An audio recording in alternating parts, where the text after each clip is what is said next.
Hi. ഞാനിന്ന് പറയാൻ പോകുന്നത് റീസെൻ്റായിട്ട് വായിക്കുന്നൊരു ബുക്കുണ്ട്.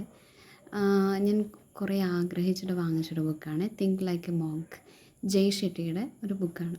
അപ്പോൾ അതിൽ ഇന്ന് വായിച്ച് വന്നപ്പം കണ്ട ഒരു ഐഡിയ ആണ്, ലൈഫിനെ കുറിച്ചൊരു ഐഡിയ പറയാണ്. അതായത് നമ്മളെല്ലാം എല്ലാവരോടും അറ്റാച്ച്ഡ് ആണ് ഇമോഷണലി. എല്ലാ മനുഷ്യരും അങ്ങനെ തന്നെയാണ്. അപ്പോൾ അദ്ദേഹം ചോദിക്കുകയാണ്, നമ്മൾ അറ്റാച്ച്ഡ് ആണ്, അപ്പം നമ്മുടെ ലൈഫിൽ പലപ്പോഴും അയ്യോ നമുക്ക് ഒരുപാടൊന്നും എക്സ്പീരിയൻസ് ചെയ്യാൻ പറ്റില്ലല്ലോ എന്നൊക്കെ കരുതിയിട്ട് നമ്മൾ സങ്കടപ്പെട്ട് ഇരിക്കാറുണ്ടോ? അങ്ങനെ നമ്മൾ സങ്കടപ്പെട്ടിരുന്നാൽ നമ്മുടെ ലൈഫിൽ ഒരിക്കലും നമുക്ക് സന്തോഷമായിട്ടിരിക്കാൻ പറ്റില്ല. അതിന് അദ്ദേഹം ഒരു എക്സാമ്പിൾ പറയാണ്. അദ്ദേഹം നമ്മളിപ്പോൾ ഒരു യാത്രയ്ക്ക് പോവുകയാണ്. അപ്പോൾ യാത്രയ്ക്ക് പോകുമ്പം നമ്മളൊരു നല്ലൊരു ബ്യൂട്ടിഫുൾ റൂമിൽ താമസിക്കുന്നു. അപ്പോൾ നമ്മൾ അവിടെ ചെന്ന് ആ റൂമൊക്കെ കണ്ടു കഴിഞ്ഞിട്ട് എനിക്കിവിടെ സ്ഥിരം താമസിക്കാൻ പറ്റില്ലല്ലോ എന്ന് കരുതിയിട്ട് നമ്മൾ സങ്കടപ്പെടുകയാണോ ചെയ്യുന്നത്?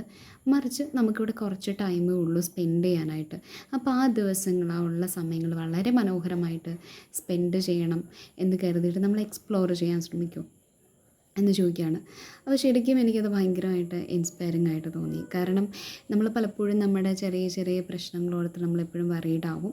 അത് ആവുന്നതിൽ തെറ്റൊന്നുമില്ല, ബിക്കോസ് നമ്മളെല്ലാം മനുഷ്യന്മാരാണ്. പക്ഷെ നമ്മളത് മാത്രം ചിന്തിച്ചിരുന്നിട്ട് കാര്യമില്ല.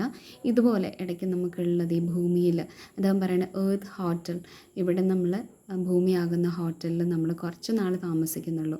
അപ്പോൾ ആ കുറച്ച് നാൾ താമസിക്കുന്നു, എനിക്ക് കുറച്ച് സമയമുള്ളല്ലോ എന്ന് കരുതിയിട്ട് വിഷമിച്ചിരിക്കാതെ, മറിച്ച് കുറച്ച് സമയമുള്ളൂ, അപ്പോൾ നമുക്ക് നല്ലത് ചെയ്യാം, എല്ലാവർക്കും നല്ലത് മാത്രം ചെയ്യാം എന്നുള്ള ഒരു ആറ്റിറ്റ്യൂഡിൽ നമ്മൾ മുന്നോട്ട് പോകുന്നതായിരിക്കും നല്ലതെന്ന് അദ്ദേഹം പറയുന്നു.